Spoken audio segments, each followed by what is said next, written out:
მოგესალმებით მეგობრებო და ამ ვიდეოში მინდა ესე ვთქვათ გასწავლოთ ძალიან მარტივი ხერხი ერთი კალკულატორის პრობლემის გადასაჭრელად, რომელიც ძალიან ხშირად არის ვებში. ეს გახლავთ როგორ უნდა ავაწყოთ მოდალის ფუნქციონალი. მოდალი არის შემდეგვარი რაღაცა, როდესაც ჩვენ საიტს ვაწყობთ ხოლმე ბევრ გვერდზე, თუნდაც როდესაც სტატისტიკურ დავალებას შეასრულებთ ამა თუ პროგრამის თუ ასე შემდეგ, მიღების დავალებაზეც კი ხშირად არის ხოლმე მოდალის შექმნა. მოდალი არის შემდეგვარი რაღაცა, როდესაც რაღაცა ღილაკს ვაწვევით, როცა ამოდის რაღაც საინფორმაციო ველი ან რაღაც შეიძლება ჩასაწერიც კი იყოს.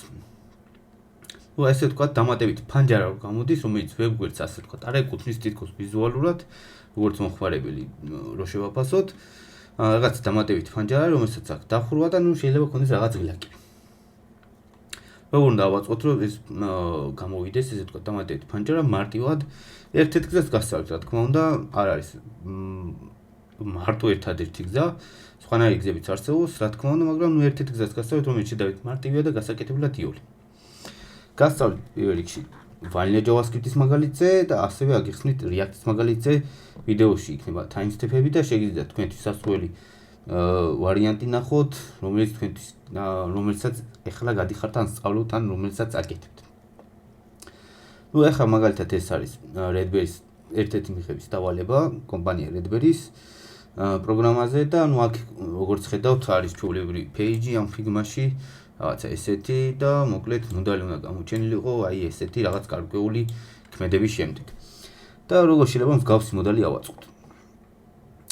გვაქვს ესეთი პროექტი, უბრალოდ არის ტექსტები ჩასმული, რა თქმა უნდა, თლიანი სტრუქტურა არ ამიწვია, უბრალოდ ეს მოდალის ფუნქციონალის ჩვენება გვინდა, ჩვენ რაღაცა ტექსტებია, სურათები ასე შემდეგ. ჩვეულებრივი საიტის კონტენტი შეიძლება იყოს და პირობით ვთქვათ, რომ ესეთი მწვანე ღილაკი გვაქვს მოდალი, რომელზეც დაჭერს დროსაც უნდა გამოჩნდეს ჩვენი მოდალი. გადავიდეთ უშუალოდ კოდში, გვაქვს აქ სამი ფაილი სტანდარტულად, როდესაც vanilla JavaScript-ზე მუშაობთ ხოლმე HTML-ის, CSS-ის, JavaScript-ი. ჩვეულებრივი CSS-ი მაქვს, რა თქმა უნდა, ახსნი, მაგრამ სტილები შეგიძლიათ მოარგოთ თქვენთვის სასურველი ტექნოლოგიას, რომელსაც გამოიყენებთ. ჩვეულებრივი ის გვაქვს, რასაც ვიზუალურად ხედავთ აქ ელემენტები და გვაქვს აი ესეთი დაბლა ღილაკი მოდალი. წინასწარ გვაქვს გამზადებული ესე ვთქვათ ელემენტი თვითონ რაც უნდა გამოჩნდეს დაჭერის დროს არის, როგორც ხედავთ აქ ცოტა ვადიდოთ. როგორც ხედავთ აქ არის ესეთი div, რომელსაც აქვს ორი კლასი, backdrop და hidden. შეგნით გვაქვს კიდევ ერთი div, რომელსაც ქვია მოდალი, კლასი მოდალი აქვს და ამ მოდალის შიგნით უკვე გვაქვს რაღაცა პარაგრაფი და close ღილაკი. ეხლა hidden-ს დროებით წავუშვი და ვნახოთ რა მოხდება. როგორც ხედავთ, hidden რო წავუშალე, გამოჩნდა უკვე თვითონ მოდალი, პარაგრაფით რაც შიგნით უწერია და ეს close ღილაკიც აქვს. დავაბრუნოთ.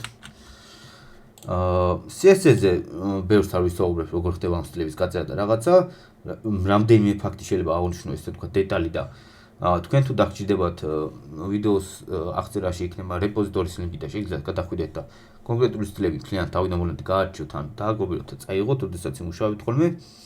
მოკლედ გვაქვს ეს რამდენიმე კლასის, რასაც ჩვენ ვიყენებთ საიტის სხვა ნაწილები, ესე ვთქვათ, ის ტექსტები და რაღაცები არც გამისტილავს. backdrop-ი გვაქვს კლასი, მოდალი, რაც ესე ჩდება იმ div-ებზე, hidden-ი, რომელიც წარში დროს გამოჩნდა მოდალი და როცა ისევ დავწერე, გაქრა. და თვითონ ღილაკის სტილები. ცოტა ლამაზი ღილაკი რო ჩანდეს. hidden-ს წერია ესეთ რაღაცა display none. display none-ს როცა ვაძლევთ ელემენტს, როგორც იცით, ელემენტი ქრება.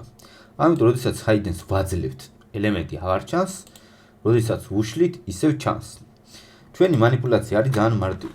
ჩვენ გვინდა რომ როდესაც თქვა დავაწვევით modal ღილაკს, hidden კლასი მოვხსნათ ელემენტს და უკვე display none აღარ იქნება და გამოჩნდება ელემენტი და როდესაც თქვა close დავაწვევით modal-ზე, პირიქით, ისე მივცეთ hidden-ი რომ კვლავ გაქრეს.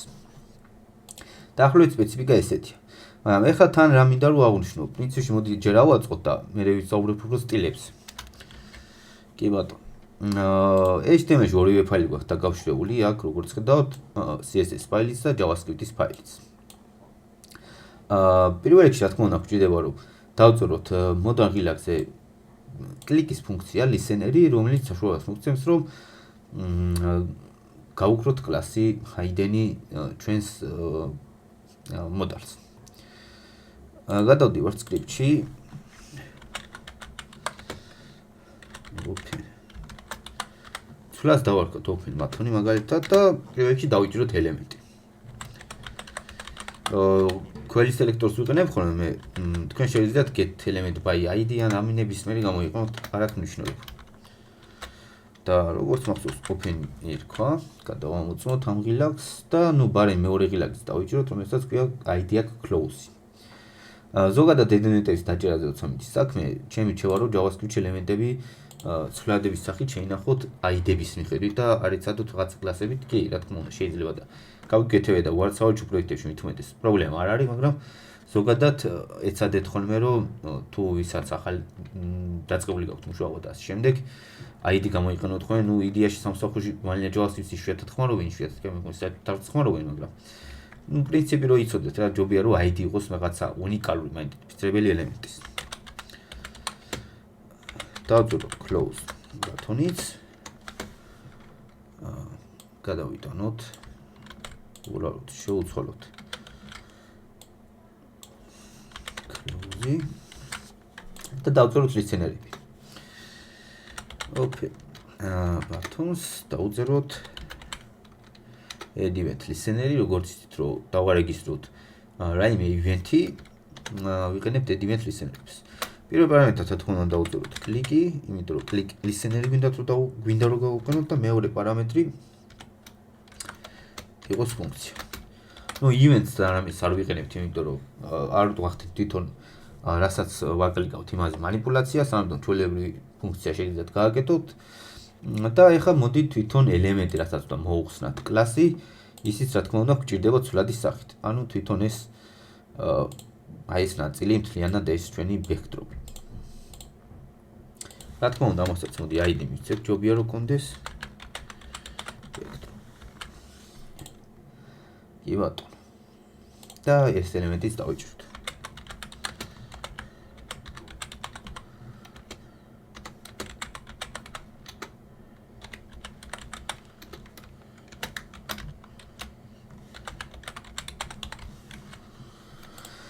და თვითონ უკვე კლიკში მარტივი манипуляციით ჩვენ უბრალოდ გვინდა რომ backdrops კლასი მოუხსნათ. ეს როგორც აღნიშნე, ერთ-ერთი გზა არის მოკლედ მოდალზე მუშაობის და ამ პრინციპების აწყობის, რაც არის ამ სიტყვაზე, ამ კონკრეტულ ვებგვერდზე, სხვადასხვა გზა არსებობს, უბრალოდ ერთ კონკრეტულ გზას ვხსნი, რა თქმა უნდა, თორემ სხვა გზაც მისაღებია, რომელიც ესე ვთქვათ, ნაკლებ საწვალებელი იქნება, არის რა თქმა უნდა რთული გზებით რაღაცების კეთება. მაგრამ მაგალითად პრინციპსაც უგულისხმობ. ეხლა მაგალითად კლასის მიცემით მარტივად შეგვიძლია რომ სიტყვაზე ეს კლასი მივიცეთ ან მოხსნათ ელემენტ JavaScript-ის უმარტივესი გზა არის ერთი ხაზი იწყება მოკლედ. მეორე ვარიანტი რაც არის საერთოდ HTML შეგვიძლია სიტყვაზე აი რაც უცებ მახსენდება, HTML შეგვიძლია საერთოდ ეს არ კონდეს ეს divი და მთლიანად JavaScript-ში ხდებოდეს კლიკზე ელემენტების შექმნა, ჩაგდება და ასე შემდეგ.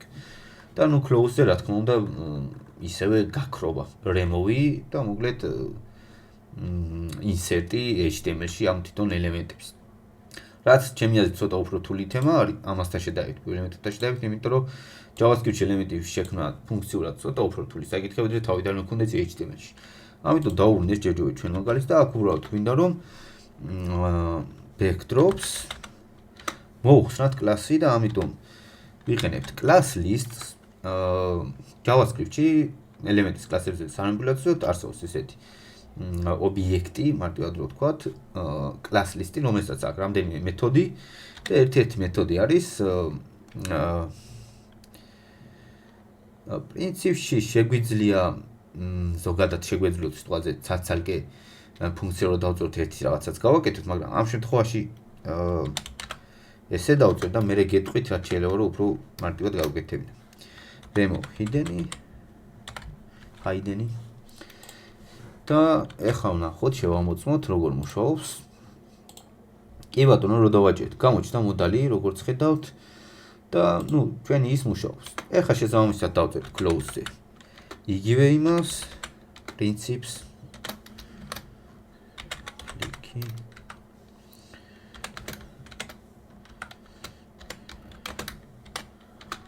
და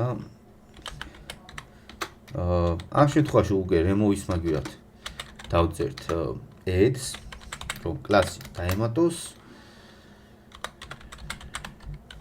და შევამოწმოთ, ოდესაც უკვე თქვა გამოჩნდება მოდალი თუ close და ვაჭრით უნდა დაიხუროს. ძალიან მარტივი თემა. ეხლა რაც თქვი, remove-ის და add-ის გარდა არსებობს ესეთი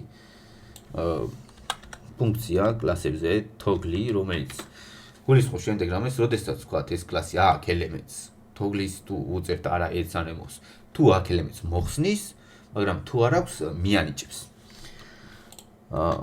ხო, ამიტომ შეგვიძლია თქვა აქ ცალკე გაგვეტანა ეს ფუნქცია და ორივესთვის გადაგვეცა და ჩვეულებრივ იმუშავებდა toggle-ით.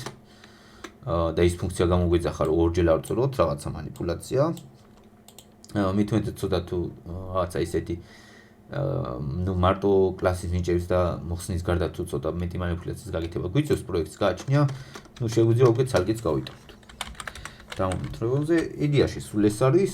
ეთში ხო მარტივი ფუნქციონალი არ არის 10 ხაზი გამოგვივიდა ფაქტიურად სულ და ძალიან ისეთია, მოკლედ არ არის ეს რაღაცა განსაკუთრებული დამწყებისთვისაც თქვათ, ეხლა გიძებთ ასეთ საკითხებთან შეხება, შეგიძლიათ გამოიყენოთ, როგორც ამში ვიდეოს წახდაში იქნება რეპოზიტორი, შეგიძლიათ გადავხდეთ კოდი ნახოთ. თქვენი მოსაზრება დაწეროთ, როგორ აკეთებთ, ან რაიმე აკეთებთ და ასე შემდეგ. კომენტარებში შეგიძლიათ თქვენი ვარიანტი გაგვიზიაროთ. ეხლა გადავიდეთ უკვე React-ზე. მეორე პროექტი გვაქვს აქ გახსნილი VS Code-ის ჩვეულებრივი პროექტია, არაფერი ზედმეტი რაღაცა კომპონენტები არა გვაქვს, цаრიელია ყველაფერი, მარტო app-ში გვაქვს. realmente კომპონენტები გვაქვს ზუსტად იგივე HTML რა, რა თქმა უნდა, რასაც გვაძლევს default-ად, ის დავტოვე, აღარ შემიცვლია პროექტის გენერაციის დროს აცრჩება white-ის კოდი და კი ბატონო. და აქვე გვაქვს ზუსტად იგივე პრინციპი. აი ეს გვაქვს div ზუსტად იგივე hidden-ით თუ მოუშვით გამოჩნდება და აქაც ზუსტად იგივე პრინციპით გვაქვს ესე თქვათ აი ეს ღილაკი მოდალის და როდესაც დავაწევით უნდა გამოჩნდეს. React-ში როგორც ვიცით, სხვანაირად ხდება დომზე манипуляციები და რაღაცა მოქმედებები, ამიტომ ამ შემთხვევაში ჩვენ მოგვიწევს state-ის გამოყენება, ყველაზე მარტივი გზა რაც არის, რომ მოდალი როდის ჩანდეს არ ჩანდეს ვაკონტროლოთ. React-ში როგორც ვიცით, არ გამოდის უბრალოდ ზოგადად არ არის მიღებული პრაქტიკა, რა თქმა უნდა, და არ უნდა შეეცავთ არასდროს დომის ესე პირდაპირ გამოყენებას, როგორც ვთქვათ, vanilla JavaScript-ში იყენებდით დოკუმენტ წერტილი query instructor და ასე შემდეგ. შეგიძლიათ ზოგადად, ანუ შეგიძლიათ გულისხმობ, რომ სინტაქსის საშუალებას მოგცეთ. ანუ ერორი ან რამე ბაგი მაგაზე არ გექნებათ, მაგრამ ზოგადად მაქსიმალურად უნდა შეეცადოთ React-ის შესაძლებლობები გამოიყენოთ და React-ის შესაძლებლობებით აწყოთ ესა თუ ის ფუნქციონალი. კი არსებობს რაღაც ძალიან იშვიათი მოვლენები, როდესაც გვიწევს ხოლმე query selector-ის და ამის მსგავსის გამოყენება და ასე შემდეგ, მაგრამ ძალიან იშვიათი შემთხვევაა, საწყის ეტაპზე თქვენ არ ამგონია მსგავს რამესთან შეხება მოგიწიოთ WordPress-ის ეტაპზე, ან როდესაც რაღაც დავალებას ასვით ან ასე შემდეგ, ფაქტურად გამორიცხული მგონია სამუშაოზე და მე კი ბატონო შეიძლება რაღაც ძალიან იშვიათ შემთხვევაში მოგიწიოთ, მაგრამ ზოგადად მაქსიმალურად შეეცადოთ თქვენ React-ის სინტაქსი და React-ის შესაძლებლობები გამოვიყენოთ მაქსიმალურად და არ შეეცადოთ vanilla JavaScript-ის რაღაცების კეთებას, იმიტომ რომ ხშირად აქვთ ხოლმე ეგ პრობლემა დავწყებ დეველოპერებს, როდესაც React-ზე გადადიან, მაინც ცდილობენ ხოლმე რომ რაღაცა JavaScript-ში ნასწავლი, რაღაცა ცოდნა, ასე თუ ისე გამოიყენო. ეხლა რას ვაკეთებთ? use-state როგორც ის არის საშუალება იმისთვის, რომ რაღაცა კონკრეტული ზოგადი ინფორმაცია ცვლილების შემდეგ აისახოს ჩვენს კონტენტზე.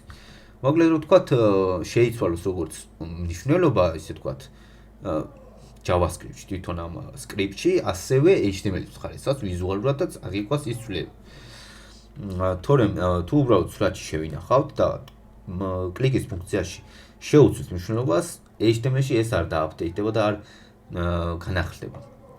თვითონ JavaScript-ის მხარეს კი თუ დავწერთ კონსოლს რაღაცას, კონსოლში გვიჩვენებს განახლებას, მაგრამ HTML-ში არ განახლდება. use-state არის გზა, რომელიც საშუალებას გვაძლევს, რომ ინფორმაციის ცვლილების დროს თავიდან დარენდერდეს კომპონენტი თავიდან შეიქმნას ეს HTML-ის ის კონკრეტული ნაწილის ცვლილება ხდება. ნუ ვირტუალური დომის ეფექტი რაც არის და ამაზე ეხლა აღარ ჩავიძიებით, მოკლედ უბრალოდ გზას გიჩვენებთ. დავარქვათ states, ესე ვთქვათ, როგორც იქნება useState, გვჭირდება სახელი და update-ის ფუნქცია, ანუ ცვლილების ფუნქცია ამ ინფორმაციისთვის. show მოდალი დავარქვათ. ყველაზე მარტივი, მაგრამ შეგიძლიათ სხვა სახელის გამოიყენოთ. აქ არა კონკრეტული მიდგომები, რა თქმა უნდა, useState-ში. რას დავარქმევთ სახელებს და რა თქმა უნდა set show modal. და ეს უნდა იყოს useState, რომელიც იქნება თავიდან false. კი ბატონო. ეხლა როგორ ვიყენებთ ამას? აქ როგორც ხედავთ, hidden-ი აქვს იგივე, მაგრამ პრინციპი ესეთია, რომ წარმოვიდგინოთ. თუ ვიცი რომ show modal-ი false-ია, ესე იგი არ უნდა ჩანდეს, ხოლო თუ true არის, უნდა ჩანდეს. მარტივად რომ დავაკავშიროთ, ანუ connection რომ მოვახდინოთ ჩვენს უკვე დაგეგმილ მიდგომასა და თვითონ div-ს შორის, ეს hidden კლასი უნდა გქონდეს, როდესაც show modal-ი არის true და უნდა გავუკრეთ, როდესაც show modal-ი არის false. შესაბამისად, აქ ცოტა გადავაკეთებ და კლასს ჩავსვათ ფიგურულ ჭრილებში, როგორც ვიცით, React-ში მსგავს რაღაც გაიქნება შეგვიძლია და შემიძლია დავტოვოთ, თქვათ, ორმაგი ბრჭყალები, მაგრამ ყველაზე მარტივი იქნება, რომ გამოვიყენოთ backtick-ები, ანუ ეს საშუალებას რომ მოგცემს, ანუ ეს ისეთი ტიპის string-ული ჩანაწერი, რომელიც საშუალებას გვაძლევს შიგნით expression-ის გამოყენებას და უკვე JavaScript-ის კოდის წერა შეგვიძლია შიგნითვე ესე ვთქვათ. რა თქმა უნდა, ახლა hidden-ს უკვე ტექსტად აღარ იწვევთ, ცდილობს რომ ცვლად დადაღიყვას JavaScript-ის, როგორც ხედავთ, მოდი ესეც გავადიდოთ ცოტა, უკეთესად რომ ჩანდეს. როგორც ხედავთ, უკვე ფერი შეეცვალა, აღარ ჩანს როგორც ტექსტი, იმიტომ რომ expression-ი არის გასული რაღაცა ამ ფიგურულ ჭრილებს შორის დაწერილი კოდი, აქ იქნება როგორც JavaScript-ის კოდი. და აუცილებლად უნდა იყოს, თუ ვთქვათ, დავწერთ გავს რაღაცას ტექსტში, თვითონ შიგნით და არა ელემენტის ატრიბუტად. ისეთი მნიშვნელობა უნდა მიიღოთ ტექსტში და expression-ის დროს, რომელიც კონვერტირდება ტექსტად. ანუ საშუალება უნდა იყოს, რომ ვიზუალურად გამოვიდეს ვებგვერდზე. თვითონ აი ეს შიგნით მაგალითად expression-ს თუ გამოიყენეთ, აუცილებელია, რომ შიგნით დაწერილი კოდის საბოლოო ვერსია, ანუ თუ თქვათ return-ი ან რამის გავს გამოიყენეთ შიგნით, იყოს კონვერტირდებადი HTML ელემენტად, რა მოგლედ რო ვთქვათ. HTML node-ად. კარგი, გავაგრძელოთ. ეხლა როდის მივცეთ ეს hidden და როდის არ მივცეთ. გამოვიყენებ ესე ვთქვათ if else-ის მსგავს variants, რასაც ვიყავით ხოლმე ტერმინალურ ოპერატორს. დავწერ, როდესაც show modal-ი არის true. რა თქმა უნდა, აქ არ ვწერ უდრის true-ს, იმიტომ რომ true-სთან შედარება პრინციპი არასწორია, იმიტომ რომ ზოგადად if-ში და ტერმინალურ ოპერატორებში კითხვის ნიშნამდე რაც არის ესე ვთქვათ, პირობა ვიცით რომ ბულიანი უნდა იყოს და ვადარებთ ხოლმე true-ს, მაგრამ ეს რა თქმა უნდა არასწორია, იმიტომ რომ თვითონ show modal-ი თავისთავად უკვე ბულიანია, ან true იქნება, ან false-ი, ამიტომ აღარ ჭირდება არაფრის შედარება, თუ true არის, პირობა true არის, თუ false-ია, პირობა false-ია. თუ უდრის true-ს, მაშინ hidden-ი არ უნდა გქონდეს და შეგვიძლია დავწეროთ ძალიან string-ი, თუ false-ია, მაშინ უნდა გქონდეს. და ეხლა როდესაც შევხედავთ ვიზუალურად ისევე არ ჩანს, კი ბატონო, მაგრამ თუ აქ უკვე true-ს მივიცემ, უკვე გამოჩნდება. კი ბატონო, დავაბრუნოთ. ეხლა ჩვენი მიზანი უბრალოდ უკვე ის არის, რომ ღილაკზე დაჭერის დროს მოდალის ღილაკზე დაჭერის დროს სად არის მოდალის ღილაკი? აი აქ. მოდალის ღილაკზე დაჭერის დროს ჩვენი state-ი გავხადოთ true, რომ გამოჩნდეს მოდალი, ხოლო close-ზე დაჭერის დროს დავხუროთ. და ძალიან მარტივი პრინციპია, on click-ის შიგნით შეგვიძლია დავწეროთ ეს ჩვენ set show modalis ფუნქცია და გადავცეთ თქვა დაჭერის დროს true და ზუსტად იგივე on click გამოვიძახოთ close ღილაკზეც, ოღონდ აქ დაჭერის დროს გავხადოთ false. და სულ ეს არის იდეაში, როდესაც დავაჭრით გამოჩნდება ელემენტი, როდესაც დავხურავთ close-ზე ვაჭრით გაქრება. აქაც რა თქმა უნდა ყველა ის კლასი ზუსტად რაც იყო CSS-ში უბრალოდ ძირითად CSS ფაილში მაქვს ჩამატებული backdrop-ი, მოდალი, hidden-ი, button-ი. ეხლა ცოტა კლასებზეც რო ვისაუბროთ სტილებზე აქ რა ხდება პრინციპი და რატო გვაქვს ორი div-ი. ნუ ეს ვანილა JavaScript-ში იგივე იქნება. ანუ ესე ვთქვათ შეჯამების ნაწილს გავაკეთებ ბოლოსკი. როგორც ხედავთ, აქ გვაქვს ესეთი პრინციპში მეორე მაგალითიც შემიძლია თქვა პირდაპირ. როგორც ხედავთ, აქ გვაქვს ესეთი ორი div-ი, თვითონ backdrop-ის div-ი და შიგნით გვაქვს ერთი ცალი div-ი მოდალი. ზოგადად ვედებით ხოლმე გავს რაღაცებს რომ ერთი div-ი გქონდეს და რაღაცა სტილები გავუწევთ და შიგნით კიდე მეორე div-ი და იმას სტილები გავუწევთ, ზოგადად როცა ერთი შვილი ელემენტი გაქვს თითქოს ზედმეტად ჩანს ეს div-ი რომ აი პირდაპირ შიგნით შვილი ელემენტი შემიძლია მიცე ეს სტილები. მაგრამ აქ რა პრინციპი არის? უკან როგორც ხედავთ აქ შეხედეთ რაღაცა ის მიეცა ასე ჩამოკვდა უკანა ფონი და შემდეგ ანუ ეს არის backdrop-ი. backdrop-ს უწოდებთ ხოლმე ამას. შეგვიძლია ისე გავაკეთოთ რომ ეს თქვათ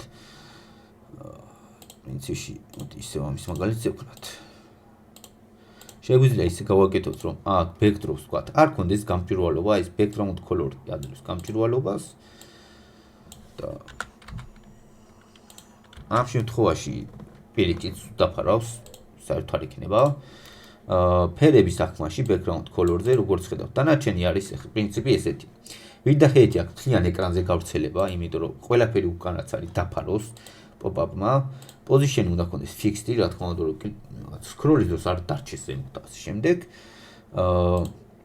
top-ი left-ი 0 რომ დასაწყისიდან დაიწყოს ჩვეულებრივად center index-ი იმის მიხედვით რომ რაიმე სხვა ელემენტსაც თუ აქვს თქვათ აბსოლუტი რამე მსგავსი position-ი რომ მოდალის ზემოდან არ გამოჩნდეს ეგ უნდა აკონტროლოთ ნუ ეს გაცენტრის თემა არის რომ შიგნით უკვე ის თეთრი ფანჯარა ცენტრში რო დაждდეს ვეგვერდის ფლექსი და ცენტრებით არის გაკეთებული მაგრამ ნუ სხვადასხვა მეთოდია ხა გაცენტრის მაგაზე რო არ დავკარგოთ რომ და მთავარი რაც არის უკან ბექგრაუნდი რა იყოს ფერს როცა ვარძებთ RGB 10 ფერის მიცემის დროს გულისხმობს რომ ნუ პირველი სამი პარამეტრი როგორც ვიცით red-ის, green-ის და blue-ს ტონალობაა მაგრამ მეოთხე არის opacity თუ ერთს დავწეთ მთლიანად სრულად ჩანს ფერი თუ თქვა დავწეთ აი როგორც იყო 0.6 გამჭვირვალობა იძლევა 40% და 60%-ის ჩანს თვითონ ფერი და აქ უკვე უკან ხედავთ გამოჩნდა თუ მინდა რომ საერთოდ არ იყოს უკან ფერი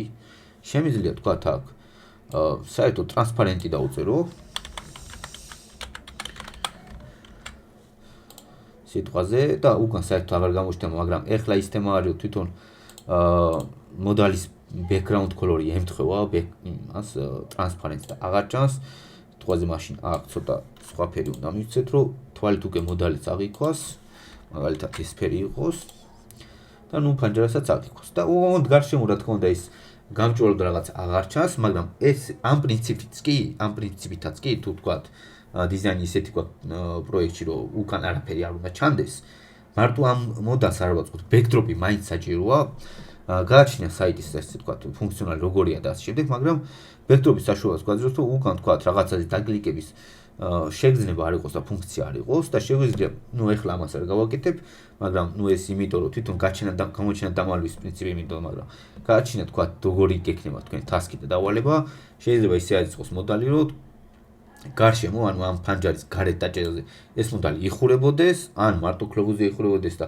სანამ აქ თქვათ რაიმე ღილაკს არ დამთხოვი დააჭერთ ნუ close-ის გარდა შეიძლება იყოს რაღაცა დათანხმების ან არ დათანხმების ღილაკი რაღაცა submit-ი და close სიტყვაზე და შეიძლება პროგრამა ისეთი იყოს თქვათ აწყობი რომელიც უეჭველი გთხოვთ პასუხის გაცემას რომ აი ან დაასაბმიტი ან უარყავი რაღაცა ანუ ჭირდება პასუხი ზუსტად რომ იცოდეს და გარეთ დაჭერის დროს არ უნდა დაიხუროს სანამ რომელიმე პასუხს არ გაცემთ და არის რა თქმა უნდა გზები როდესაც თქვათ კარგია რომ თუ სადმე გარეთ დავაჭირე მარტივად იხურებოდეს განსაკუთრებით მობაილის ხარეს აქვს გავს რაღაცა რომ რაღაცა კითხვა ამოდის გარეთ თუ დავაჭირე touch-ით უბრალოდ თითით ხრება ხოლმე ნუ ვებგვერდზეც არის ხოლმე გავს რაღაცები მოკლედ და ნუ ამას აღარ ჩავიძიებით უბრალოდ იცოდეთ რომ ერთი div-ია რომელიც მთლიან ეკრანს ფარავს მოკლედ და ყველაფერზე ზემოდან უნდა იყოს მთლიან ჩვენ პროექტზე და მთლიან გვერდზე და უკვე თვითონ მოდალი რომელიც ფანჯარა რომელიც აი ეს ნაწილი არის სტილები რა თქმა უნდა შეგიძლიათ ცვალოთ და რაღაცები აქ უბრალოდ რაღაცა მარტივი სტილებია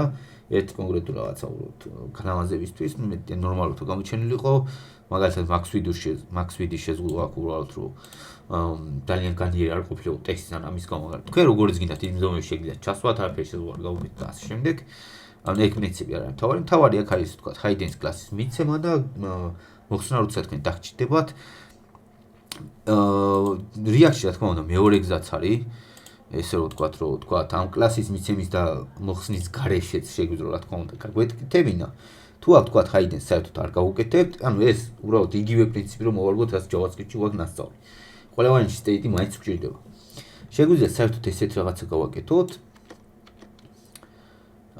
თავიდანვე გქონდეს არ დავმალოთ ეს ისა რა ქვია ჩვენი div მაგრამ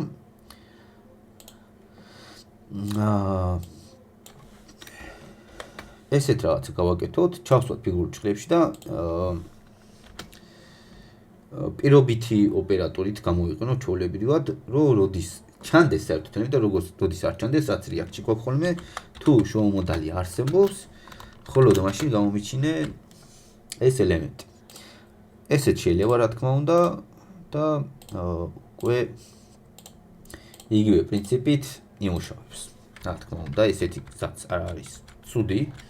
შეგიძლიათ გამოიყენოთ, უბრალოდ მე გაჩვენეთ იგივე JavaScript-დან მასწავლიდან როგორ შეიძლება რომ ის ცოდნა React-ში გადმოიტანოთ და რაღაცა იგივე შედავით მიახლოებული ვარიანტი აწყოთ. კლასის გამოყენეთ მარტივად რომ ვთქვათ, იგივე პრინციპი ავხსენი JavaScript-ში და React-ში როგორ კეთდება. ერთ-ერთი ის არის აღსანიშნავი რომ აუცილებლად გამოიყენოთ თავარია ეს state-ით ეს ფუნქციონალი state-ით უნდა გავაწყოთ. დღეისათვის სულ ეს არის იმედია გამოგადგებათ ეს ვიდეო და ისწავლეთ ახალ რაღაცებს რეპოზიტორი აღწერაში იქნება და შეგიძლიათ ნახოთ როგორ მუშაობს ორივე ტიპის ფაილებს ჩავყრი ჩვეულებრივი HTML CSS და JavaScript ფაილებიც იმას ჩავყრით და შეგიძლიათ გამოიყენოთ ანუ ორივე ტიპის პროექტზე იქნება მოკლედ ლინკი და შეგიძლიათ გამოიყენოთ მადლობა ყურადღებისათვის დროებით